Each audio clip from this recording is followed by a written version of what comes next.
네, 우리 대한민국 사람 중에 손흥민 선수를 모르는 사람은 거의 없을 것입니다. 그리고 이 손흥민 선수를 아는 사람이라면 그의 아버지인 손흥정 씨에 대해서도 한 번쯤은 들어봤을 것입니다. 손흥민 선수가 대한민국을 대표하는 축구 선수가 되기까지 그의 아버지인 손흥정 씨의 헌신과 수고가 있었다는 사실은 아주 잘 알려진 이야기입니다. 손웅정 씨는 자신의 아들과 마찬가지로 대한민국을 대표하던 축구 선수였지만 아킬레스건 부상으로 28살의 젊은 나이에 선수 생활을 마감하게 됐습니다. 그리고 그는 그의 부상을 경험으로 축구 선수에게 가장 중요한 것이 기본기라는 것을 깨닫게 됐다고 말합니다. 그래서 손웅정 씨는 자신의 아들이 축구를 하겠다고 했을 때 끊임없이 이 기본기 훈련을 시켰다고 합니다. 손흥민 선수가 초등학교 6학년이 되기까지 기본기 훈련에만 집중했다는 사실은 아주 유명한 일화 중에 하나입니다. 이 손흥민 선수가 갈고 닦은 기본기는 결국 빛을 발했고 그는 고등학교 시절 독일의 분데스리가 무대로 진출하게 됩니다. 그리고 이 경험을 토대로 지금의 손흥민 선수가 됐다고 말을 합니다. 그런데 이런 기본기가 축구에서만 중요한 것은 아닙니다. 요즘 제가 테니스를 배우고 있는데 테니스를 가르치시는 선생님이 기본이 중요하다며 폼의 중요성을 얼마나 강조하고 있는지 모릅니다. 이 운동뿐 아니라 우리의 신앙생활도 그렇습니다. 우리의 신앙생활도 기초가 아주 중요합니다. 올바른 신앙생활을 하기 위해서 그리고 깊이 있는 신앙생활을 하기 위해서는 기본기가 아주 중요합니다. 신앙생활의 기본기란 무엇을 말합니까? 우리가 믿음으로 받아들이는 웨스트민스터 소요리 문답은 성도들이 하나님의 은혜를 누릴 수 있는 은혜의 방편들이 무엇인지를 아주 간결하고 분명하게 말을 합니다. 우리 성도들은 말씀과 성례와 기도를 통해 하나님의 은혜를 누릴 수 있습니다. 우리가 하나님의 은혜를 누리는 방법은 아주 단순합니다. 우리가 하나님과의 깊은 사귐을 갖기 위해서 하나님께서 정하신 이 은혜의 방편들을 잘 사용하면 됩니다. 하지만 우리는 이 중요하고 이 간결한 사실을 너무 쉽게 잊는 것 같습니다. 우리는 때로는 말씀을 읽지 않고 또 기도하지 않으면서 하나님과의 관계가 멀어졌다고 하나님의 사랑을 느낄 수 없다고 불평하기도 합니다. 하나님께 가까이 나아가길 원하시는 성도님들이 있으십니까? 하나님의 말씀을 가까이 하시기를 바랍니다.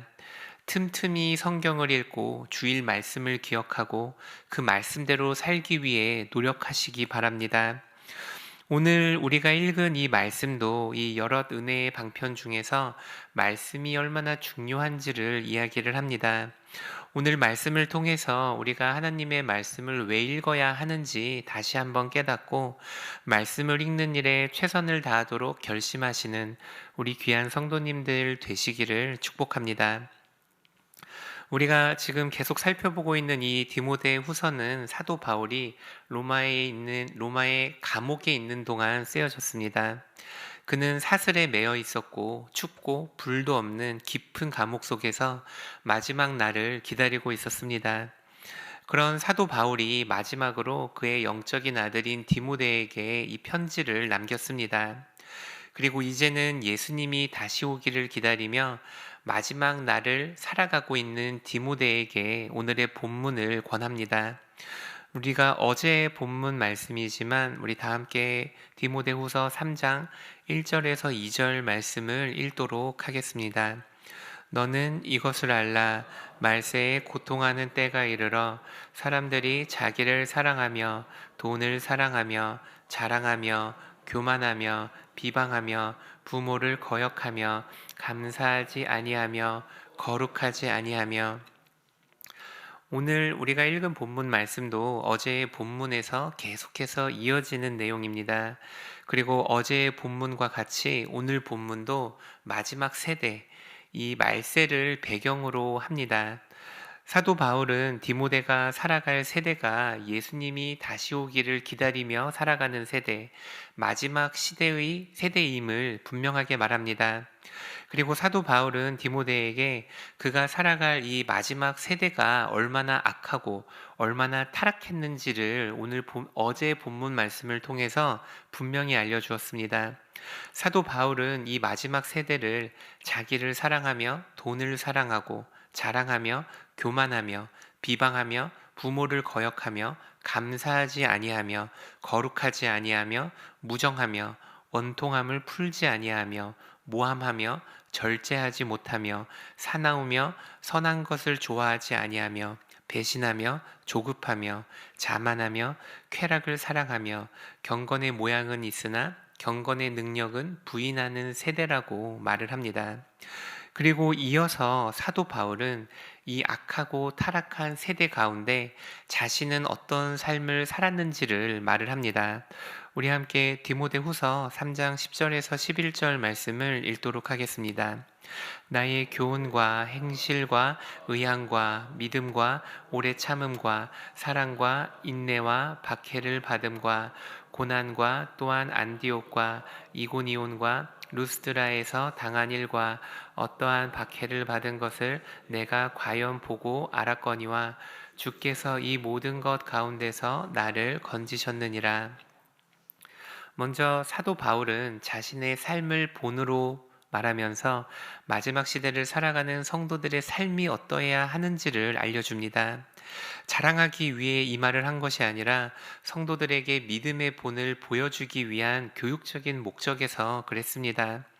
사도 바울은 이 악한 세대를 살아가면서도 하나님의 교훈과 그 교훈에 따른 자신의 삶을 통해 믿음을 지켰습니다.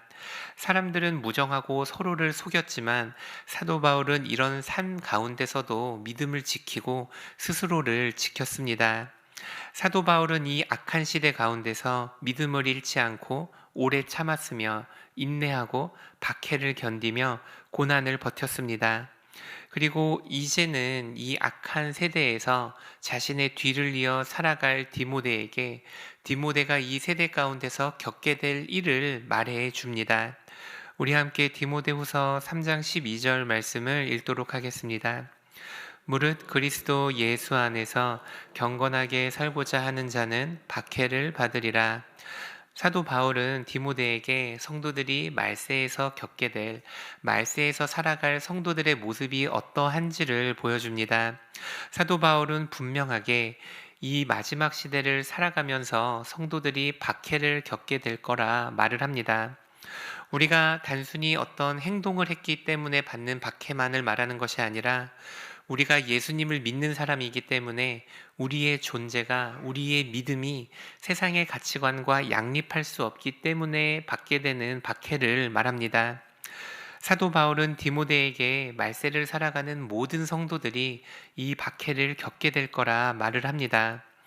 우리도 마찬가지입니다. 우리가 성도라면, 그리고 우리가 지금 이 세상과 타협하고 있지 않다면 우리의 삶에는 지금도 우리의 믿음으로 인한 불편함이 있어야만 합니다. 우리가 살고 있는 이 세상의 가치관과 하나님 나라의 가치관이 일치하지 않기 때문에 그 불편함이 우리 안에 있어야만 한다는 사실을 기억하시기를 바랍니다. 그런데 문제는 그렇다면 우리가 이 마지막 세대에서 어떻게 성도로 흔들리지 않고 우리를 찾아오는 그 박해와 핍박을 이겨낼 수 있겠냐는 것입니다. 3장 14절 말씀을 함께 읽도록 하겠습니다. 그러나 너는 배우고 확신한 일에 거하라. 너는 내가 누구에게서 배운 것을 알며. 사도 바울은 이 타락하고 악한 세상 가운데서 성도들을 향해 몰려드는 박해로부터 자신을 어떻게 보호할 수 있는지 그 방법을 분명하게 말해줍니다. 우리는 이 마지막 세대를 살아가면서 우리를 보호하기 위해 우리가 배우고 확신한 일에 거해야 합니다. 여기에서 말하는 배우고 확신한 일이라는 것은 사도가 가르친 복음의 진리를 말합니다. 디모데가 사도 바울을 통해 들었던 복음, 그리고 어머니로부터 물려받은 그 복음에 대해서 말하고 있는 것입니다. 우리가 성도로 그리스도인으로 말세를 살아가기 위해서는 우리가 가지고 있는 복음을 굳세게 붙잡아야 한다는 것을 기억하시기를 바랍니다. 그리고 우리가 받은 그 복음이 어디에 기록되어 있냐면 우리가 가지고 있는 하나님의 말씀 안에 하나님께서 우리에게 주신 그 복음이 기록되어 있다라는 것을 기억하시기를 바랍니다. 우리 함께 16절 말씀도 읽도록 하겠습니다. 모든 성경은 하나님의 감동으로 된 것으로 교훈과 책망과 바르게 함과 의로 교육하기에 유익하니. 우리가 굳세게 붙들어야 하는 복음이 바로 우리가 가지고 있는 성경에 기록되어 있습니다. 사도들이 사람들이 쓴 책이지만 모든 성경이 하나님의 감동으로 되었기에 우리는 믿음으로 이곳에 담겨 있는 모든 글이 하나님의 말씀이며 하나님이 주시는 복음의 말씀임을 믿습니다. 다시 말하면 우리가 이 마지막 세대를 살아가기 위해서는 우리가 받은 복음을 붙들어야 하는데 그 복음을 붙들기 위해 우리가 이 하나님의 말씀을 붙들어야 한다는 것입니다. 우리가 하나님의 말씀을 읽지 않고 하나님의 뜻을 알 수 있겠습니까? 우리가 하나님의 복음을 이미 받아들인 사람이라 할지라도 우리가 연약한 사람이기 때문에 계속해서 우리는 우리 안에 있는 그 복음을 붙들 수 있어야 합니다. 우리가 이 음란한 세대에서 어떻게 스스로를 보호할 수 있겠습니까? 우리가 하나님의 말씀 없이 세상이 주는 그 박해로부터 우리를 지킬 수 있겠습니까? 하나님의 말씀이 우리 영혼에 닻이 되어 끝없이 몰려오는 이 세상의 유혹과 파도 속에서 우리를 보호하고 지켜줄 것을 믿습니다. 우리가 하나님의 뜻대로 경건한 거룩한 삶을 살 수 있는 방법은 하나님의 말씀을 읽고 그 말씀 안에 있는 복음을 굳세게 붙잡는 일입니다. 그리고 하나님의 말씀을 읽는다는 것은 그 말씀을 읽고 실천한다는 것과 같다는 사실도 기억하시기를 바랍니다. 우리가 말씀을 읽고 순종하지 않으면 경건의 참된 능력을 경험할 수 없습니다. 경건은 말이 아니라 우리의 행동으로 증거하는 것입니다. 우리 함께 마지막으로 3장 17절 말씀을 읽도록 하겠습니다. 이는 하나님의 사람으로 온전하게 하며 모든 선한 일을 행할 능력을 갖추게 하려 함이라. 성도들로 하여금 성경을 읽게 하는 이유는 하나님의 사람으로 온전하게 하며 선한 일을 행할 능력을 갖추기 위함이라고 말을 합니다. 즉 말씀을 묵상하는 일이 우리가 성도로 하나님께 더 가까워지고 성도로 더 성장하게 되는 방법이라 말을 하는 것입니다. 우리가 하나님의 말씀을 가까이 하지 않고서 하나님께로 가까이 갈 수 있는 방법은 없습니다. 우리가 하나님의 말씀을 가까이 하지 않고서 하나님을 따라 하나님을 닮아갈 수 있는 방법은 없습니다. 어디에서나 이 말씀을 가까이 하시는 우리 귀한 성도님들 되시기를 바랍니다. 시편 1권을 보면 저자는 복 있는 사람이 어떤 사람인지를 분명하게 말합니다. 복 있는 사람은 죄인들의 길에 서지 않고 오직 여호와의 율법을 즐거워하여 그의 율법을 주야로 묵상하는 자입니다.